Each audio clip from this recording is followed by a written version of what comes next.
केसर की तासीर है, इश्क ये तुम्हारा। जाहिर कम होता है, महकता है ज्यादा। बात जब महक की होती है तो केसर यूं ही जहन में उभर आता है। जहां आंखों को इसका रंग अच्छा लगता है तो इसकी महक नाक में घुल जाती है, और जुबान है जो इसके जायके के गुण गाती है। सेहत के लिए भी केसर कमाल है। बंसल न्यूज के इस स्पेशल सेगमेंट में आज हम आपको लेकर पहुंचे हैं इंदौर के नजदीक महू। अमूमन आपने सुना होगा कि केसर की खेती सिर्फ कश्मीर में ही होती है, लेकिन इंदौर के एक शख्स ने न सिर्फ केसर पर्वत पर केसर की खेती की है, बल्कि वे इसके जरिए प्रकृति प्रेम की एक अनूठी मिसाल भी पेश कर रहे हैं। क्या कुछ खास है इंदौर के इस केसर पर्वत में, और यहां आने के बाद क्या कुछ आप अनुभव करेंगे? चलिए आपको भी ले चलते हैं और आज सफर करवाते हैं केसर पर्वत का। चलिए मेरे साथ। कभी हम केसर के लिए बस कश्मीर की ओर तकते थे। उधर वादियों से निकलकर इधर मैदानों तक आते आते ये महंगा भी हो जाता और मिलना भी बेहद कम। हमें जो मिलता भी तो उसके असल होने की कोई गारंटी रह नहीं जाती थी। लेकिन एमपी के पास अब अपना केसर है, और ये मुमकिन हुआ है मालवा के मौसम में, वो भी कुदरती तरीके से।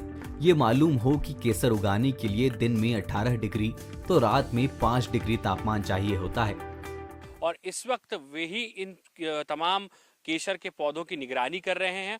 आखिर कैसे ये पूरा प्रयोग सफल हो पाया है, और इंदौर की जमीन पर आखिर कैसे केसर को उगाने का ये प्रयोग पूरी तरह से न सिर्फ सफल हुआ है, बल्कि हम यूं कहें कि जम्मू कश्मीर के बाद में अगर अब केसर की खेती का कहीं पर नाम आता हो या फिर जिक्र होता है तो वो इंदौर के नजदीक महू में स्थित इस केसर पर्वत का नाम सबसे पहले आता है। डॉक्टर एसएल गर्ग जी हैं। सर, पहले तो ये बताइए कि आखिर ये कॉन्सेप्ट आपके दिमाग में आया कैसा?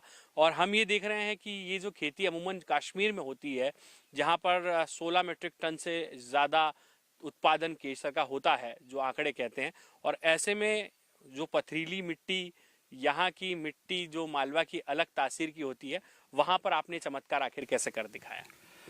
इसका कारण ये था कि हमने इसका नाम केसर पर्वत रखा।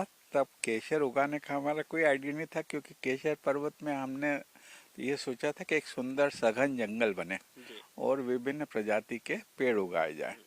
तो जब नाम रखा, नाम इसलिए रखा कि हम चाहते थे हमारे पर्वत का नाम पूरे वर्ल्ड में हो। तो इसलिए केसर की सुगंध जो है पूरे वर्ल्ड में फैली हुई है। तो हम पिछले 8 साल से केसर पर्वत पे मेहनत कर रहे हैं। तो पिछले 3-4 साल से हमारी इच्छा हो रही थी कि केसर भी उगाई जाए। तो कश्मीर के लोगों ने कहा कि नहीं साहब, आपके यहाँ तो बिल्कुल नहीं उगेगी, यार थे आप तो सिर्फ नाम चलने था। किंतु हमको संतोष नहीं हुआ, तो हमने कश्मीर से इसके बीज लाए और 3 साल पहले, और हमने कश्मीर के व्यक्ति को बुलाया भी और बीज लगाए। अगस्त सितंबर में लगाए तो इनको ज़्यादा पानी नहीं चाहिए था, काली मिट्टी कोई काम की नहीं है, बस मानसून का पानी बह जाना चाहिए, रुकना नहीं चाहिए। तो हमने लाल मिट्टी पे प्रयोग करके देखा, तो लाल मिट्टी में पानी रुकता नहीं है। तो पहले साल हमारे कुल 4-5 फूल आए, क्योंकि यहाँ पे कुआर कार्तिक की गर्मी पड़ती है बहुत। तो उस गर्मी में हमने उनसे कहा भी कि सब पानी डालें, बोले नहीं, कश्मीर में पानी डलता ही नहीं है, आप में पानी बिल्कुल नहीं डालेंगे। तो फिर अगले साल हमने कुआर कार्तिक के उसमें पानी डाला, तो 4-5 फूल से 25 फूल की बढ़ोतरी हो गई। तो वो टेम्परेचर तो हम कश्मीर का ला ही नहीं सकते थे, ना हमने यहाँ ग्रीन शेड बनाया ना कुछ बनाया। तो हमने फिर अपना वैज्ञानिक दिमाग लगाया कि पानी ठंडा करके रखा जाए। तो हमने एक बड़ा फ्रिज खरीदा और उसमें पानी की बोतलें ठंडी करने को रखी, और आइस कोल्ड वाटर सवेरे, दोपहर और शाम 3 बार पिलाते हैं, और जिससे ज़मीन ठंडक रहती है। तो वो टेम्परेचर ज़मीन को तो मिल जाता है, ऊपर से कोई मतलब नहीं। तो इस साल 200-250 फ्लावर्स आ गए।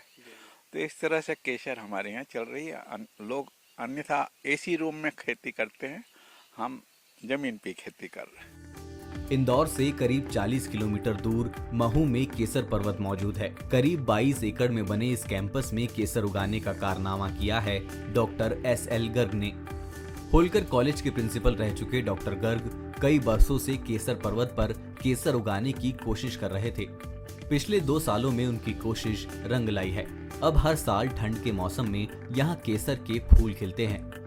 सर अगर बात करें तो कितना बड़ा चुनौती था, आपने कहा कि इसका टेम्परेचर मेंटेन करना, इसके अलावा हम लोग देख पा रहे हैं कि आप नेचुरल तरीके से कहीं ना कहीं इसका उत्पादन कर रहे हैं। क्या कुछ चैलेंजेस पहले फेज में आए थे सर, जब आपने इसकी पूरा कॉन्सेप्ट आपके दिमाग में तैयार किया? चैलेंज सबसे बड़ा तो जमीन तैयार करना, तो जमीन कश्मीर शहरी की तैयार नहीं हो सकते, हमारे यहाँ पथरीली जमीन है। और दूसरा ये है कि वो टेम्परेचर मेंटेन करना, तो दोनों नहीं हो पा रहे थे। और ये जरूर मन में था कि केसर उगेगी जरूर, यहाँ पे कोशिश करेंगे, क्योंकि हमने जितने झाड़ लगाए हैं उसमें कश्मीर से कन्याकुमारी तक के सब झाड़ लगे हैं। एप्पल भी चल रहा है हमारे यहाँ, अखरोट भी चल रहा है, बादाम भी चल रहा है, काजू भी चल रहा है, काली मिर्च भी है, सब है। तो मन में था कि केसर भी उगना जरूर चाहिए, क्योंकि हमारा ये मानना है, मैं केमिस्ट्री का स्टूडेंट रहा हूँ, कि यदि आप अमेरिका में रह सकते हैं तो अमेरिका का आदमी भी यहाँ रह सकता है। तो इसी तरह अमेरिका का पेड़ भी यहाँ रह सकता है, तो कश्मीर के केसर भी यहाँ उगना चाहिए, और उसमें हम सफल हुए। ये इसकी खासियत हम जानना चाहेंगे, इसको और नज़दीक से हम देख पाएँ। मैं कैमरामैन हमारे जो नरेंद्र गोस्वामी, उनसे दरख्वास्त करूंगा कि सर इसकी विशेषताएं आप बता दें, क्योंकि केसर हम देख पा रहे हैं मालवा की ज़मीन में पहली बार, तो क्या कुछ इसकी स्पेशलिटी है सर? मैं स्पेशली केसर तो वो कि वही है जो कश्मीर में पैदा होती है, क्योंकि बीज वहीं का है, और आबो हवा भी हमने टेम्परेचर कम रख के दी है। और केसर के उपयोग बहुत सारे हैं, दवाई में उपयोग है, और आयुर्वेदिक में उपयोग है, नक्षत्र के हिसाब से भी उपयोग है। तो सभी तरह से केसर, इसकी महक सुगंध बहुत बढ़िया है, रेड गोल्ड के नाम से जाना जाता, मतलब सबसे महंगा स्पाइस कोई है तो केसर है पूरे वर्ल्ड में। सर इसके पीछे की वजह है कि इसका जो उत्पादन होता है वो उतना ही कठिन होता है? हाँ, इसका उत्पादन बहुत ही कठिन होता है, और मतलब 3 पत्ती वो इतनी हल्की होती है कि कम से कम 5-10 हजार फूल आपके इकट्ठे हों, तब जाके आप कुछ कमर्शियल वो कर सकते हैं। सर इसमें कोई अलग वैरायटी होती है केसर की जो आप लेकर आए हैं, उसका कोई स्पेसिफिक नाम हो, या फिर उसका कुछ अलग से? ऐसा कुछ भी नहीं है, बस इतना जरूर होता होगा कि लोग एसी में उगाते हैं तो या तो वहाँ उसकी महक नहीं आती होगी, क्योंकि ये नेचुरल सुगंध वाला पदार्थ है। आप कश्मीर में अभी इस मौसम में जाएंगे तो पूरे वैली में सुगंध दिखेगी कश्मीर की, ये फर्क है। सर अगला क्या चैलेंज लेकर आए हैं, क्या कुछ नया अब खेती के मामले में करने जा रहे हैं डॉक्टर एस एल गर्ग साहब? नहीं, खेती हमारा उद्देश्य नहीं है, हमारा उद्देश्य तो सघन जंगल बनाना है, और उसमें हम सफल हो रहे हैं। धीरे धीरे हमारा 50,000 पेड़ लगाने का लक्ष्य, 40,000 हम लगा चुके हैं, और यह है कि सब देशों के पेड़ यहाँ दिखे। यहाँ केसर की खेती को मुमकिन बनाने के लिए डॉक्टर गर्ग ने कोई कसर नहीं छोड़ी। यहाँ जमीन के टेम्परेचर को मेंटेन किया गया। केसर की खेती में एक्सपर्ट कश्मीरी किसानों को भी यहाँ बुलाया गया। इसके बाद मालवा की जमीन पर केसर उगाने में आखिरकार कामयाबी मिल ही गई। डॉक्टर गर्ग बताते हैं कि एक बार भूतपूर्व राष्ट्रपति डॉक्टर एपीजे अब्दुल कलाम इंदौर आए थे, उनसे ही उनको इंस्पिरेशन मिली थी। सवाल है क्या ये आइडिया वहाँ से भी आया है जब हमने देखा था कि आप जीएसीसी में बतौर प्राचार्य की भूमिका में थे, और उस बीच में पूर्व राष्ट्रपति डॉक्टर एपीजे अब्दुल कलाम का यूनिवर्सिटी के उस प्रांगण में आना, क्या वो आइडियाज़ जो हम लोग देखते आ रहे हैं, सुनते आ रहे हैं, एक तरफ वो कहते थे कि दुनिया आगे बदल रही है, अब नवाचार की आवश्यकता है, तो क्या हम ये माने सर कि वहीं से ये तमाम चीज़ें निकल कर आती है, और आप भी कहीं ना कहीं उनके व्यक्तित्व से बहुत प्रभावित नज़र आते हैं सर? डॉक्टर कलाम साहब, मैं जब होलकर कॉलेज में प्रिंसिपल था तब आए थे 2012 में, और मैं उनको काफ़ी समय पहले से जानता था, मतलब इंदौर में। फिर आईआईएम के डायरेक्टर पहले थे वो, और मैं ऐसे व्यक्ति थे जो उनसे फ़ोन से भी बात कर लेते थे। तो वो जब होलकर कॉलेज आए थे तब ये ज़मीन मैंने खरीद रखी थी, किंतु इस पे एक भी पौधा नहीं था। तो मैंने पहले तो उनसे ये जिक्र किया कि साहब मैं होलकर कॉलेज को यूनिवर्सिटी बनाना चाहता हूँ, तो उन्होंने आशीर्वाद भी दिया, किंतु वो राजनीति के चलते फलीभूत नहीं हुआ। उसके बाद मैंने उनसे कहा कि, बोला आप पेड़ लगाना शुरू कर दो, और सब तरह के, ये उनका ही वो था कि आप सब तरह के पेड़ लगाओ। सिर्फ लोकल पे शुरुआत लोकल पौधों से करो, जिससे कॉन्फिडेंस बढ़ता है कि पेड़ चल रहे हैं। क्योंकि यहाँ जब मैंने पेड़ लगाना शुरू किए तो आसपास गांव वालों ने बोला कि एक पढ़ा लिखा मोर खा गया, बोला सदियों से यहाँ एक भी पेड़ नहीं था, ये क्या पेड़ लगाएगा। तो लोकल पेड़ आम जाम नीम ये लगाए तो ये चलने लग गया। फिर तो हमने चैलेंज बतौर सब दुनिया के पौधे लगाना शुरू किए, और सब तरह के हैं, फूल वाले भी हैं। अब ये सामने आपको दिख रहा है, ये विलो पेड़ है। जी जी, मैं दिखाऊंगा जो लाल कलर के फूल है पास जो उसके पेड़ चल उसके रहा है पास ना, में। जी, ये विलो पेड़ है। मैं कैमरामैन से दरख्वास्त करूंगा कि एक बार वो भी विलो पेड़, सर इसकी कोई खासियत बता पाए। क्रिकेट का बैट इसी से बनता है। ओ हो। तो या तो ये ब्रिटेन में होता है, या ये कश्मीर में होता है, या फिर केसर पर्वत पे चल रहा है। देखो 2 साल हुए किंतु पेड़ अच्छा से चल रहा है, आप देख लो क्या।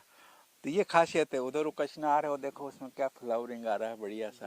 वो जो गुलाबी कलर के पौधे गुलाबी हैं। कलर का वो कचनार का पौधा, यूं कहते हैं ब्रह्मा जी का वास है उसमें। तो फ्लावर कितना बढ़िया। 22 एकड़ के इस पूरे केसर पर्वत पर आपको 500 अलग अलग प्रजाति के 2500 से ज्यादा पेड़ और पौधे नजर आएंगे। इनमें हींग, हल्दी, इलायची और कीवी के पौधे भी शामिल हैं, जो सिर्फ ठंडे इलाकों में ही पाए जाते हैं। आप ये देखिए कि 4 महीने हुए हैं और 4 महीने में इसकी ग्रोथ अच्छी है। हम सब पौधे जो हैं छोटे लगाते हैं, 6 इंची 9 इंची या एक मैक्सिमम 1 फीट हाइट के, जिससे हमारा खर्चा भी कम हो और अच्छा लगता है। इससे फिर हमारा प्यार भी बढ़ता है, क्योंकि छोटे से पौधा बनता है तो अच्छा लगता है।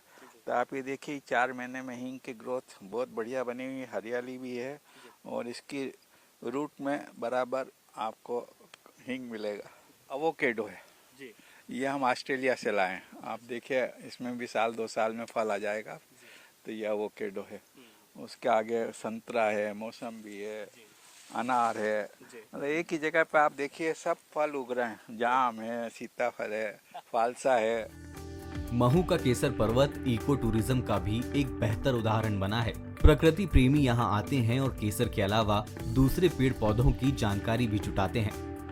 ये तो अनूठी तो है, मैं बहुत प्रकृति के बीच रहा, लेकिन ये इस संदर्भ में बहुत अनूठी है कि यहाँ जो प्लांट हैं, जैसे केसर लोग कश्मीर के नाम से जानते हैं, मसालों की बात की लोग केरल के नाम पे जानते हैं। तो एक इंडिया का उस तरफ, एक इंडिया का इस तरफ। तो बड़ा अचंभा ये है कि इन्होंने क्लाइमेटिक कंडीशन को चैलेंज करते हुए इस पथरीली जमीन पर, जहाँ इनको पानी खरीदना पड़ता है, मानसून से स्टोर करते हैं पन्नी बिछा के, वहाँ ये सब चीज़ लगाई है। जैसा आप ही ने बताया 500 प्रकार के प्लांट हैं, तो जो हर इन्वायरमेंट में, हर क्लाइमेटिक कंडीशन में मिलते हैं, वहाँ यहाँ सबका समावेश है। ये बड़ी बात है।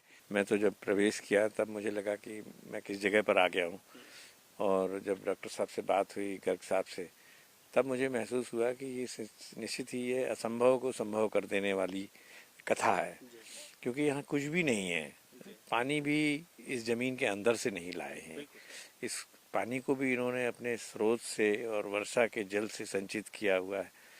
तो सब कुछ अनोखा है, और जिस शिद्दत से ये इसकी सेवा कर रहे हैं और जिस तरह से, जिस बखूबी लगन से इन्होंने इसको मेंटेन किया हुआ है, ये अद्भुत है। और मैं सोचता हूँ कि हिंदुस्तान में शायद ही 2-4 गिने चुने लोग होंगे जो इस प्रकृति के और इस लगन के कर्मठ कार्यकर्ता हूँ। वो जो कार्य गर्ग साहब ने किया है, इसको हम शब्दों में नहीं कह सकते, मतलब इसको फील कर सकते हैं। आज इंदौर में देखो आप, एयर क्वालिटी इंडेक्स में भी हमने देखा 17 का अंतर आ रहा है ना मैंने। हाँ, तो बड़ा अच्छा है।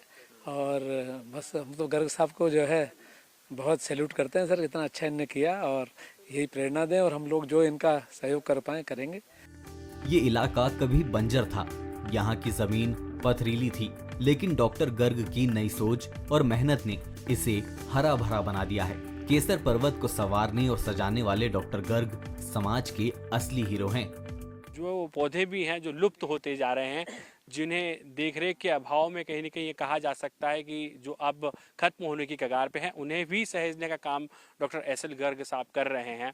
और वास्तव में जब आप यहाँ पर पहुँचते हैं, एक अलग ही अनुभव आपको होता है, और आपको यहाँ आने के बाद ये दावा है कि आप जरूर कहेंगे कि प्रकृति का इससे बेहतर माहौल शायद और कहीं नजर नहीं आए। जब एक तरफ हम लोग देख रहे हैं कि बड़ी बड़ी इमारतें खड़ी हो रही हैं, उस बीच में जब इस तरीके का एक पूरा 22 एकड़ का ये कैंपस है जहां पर 500 से ज़्यादा प्रजाति के पेड़ पौधे इस वक्त मौजूद हैं, लहलहा रहे हैं। टेम्परेचर भी आपको शहर से बहुत ही कम यहाँ पर देखने को मिलेगा और इसके पीछे की वजह भी साफ है, डॉक्टर एस.एल. गर्ग साहब का प्रकृति के प्रति समर्पण और प्रेम। फिलहाल नरेंद्र गोस्वामी के साथ पीयूष पारे, बंसल न्यूज, महू।